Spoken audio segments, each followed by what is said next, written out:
അധികൃതരുടെ അനാസ്ഥ കെണിവെച്ച് ഒരു കുഞ്ഞിനെ കൊലപ്പെടുത്തുകയായിരുന്നു.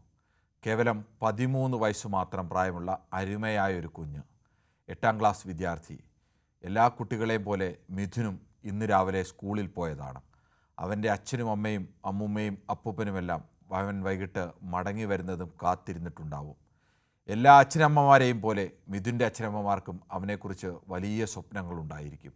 അവരുടെ മുന്നിലേക്ക്, ആ വീട്ടിലേക്ക് ഇനി മടങ്ങിയെത്തുക ചേതനയേറ്റ ആ കുഞ്ഞു ശരീരമാകും. സ്കൂളിനോട് ചേർന്ന സൈക്കിൾ ഷെഡിൻ്റെ മുകളിലേക്ക് ചെരുപ്പെടുക്കാൻ കയറിയതാണ്. ഷെഡിന് തൊട്ട് മുകളിലൂടെ പോയ കറണ്ട് കമ്പിയിൽ തട്ടി അവൻ പിടഞ്ഞു വീണു മരിച്ചു.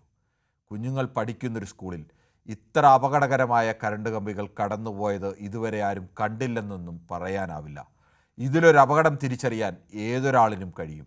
ആ സ്കൂളിൽ അധ്യാപകരുണ്ട്, പ്രിൻസിപ്പലുണ്ട്, മാനേജ്മെൻറ്റുണ്ട്, PTA ഉണ്ട്, സ്കൂളിൻ്റെ ചുമതലയുള്ള ഗ്രാമ, ബ്ലോക്ക്, ജില്ലാ പഞ്ചായത്ത് അംഗങ്ങളൊക്കെയുണ്ട്. അപകടകരമായി കറണ്ട് കമ്പി പോകുന്നത് അറിയാവുന്ന വൈദ്യുതി വകുപ്പിലെ ജീവനക്കാരുമുണ്ടാകും.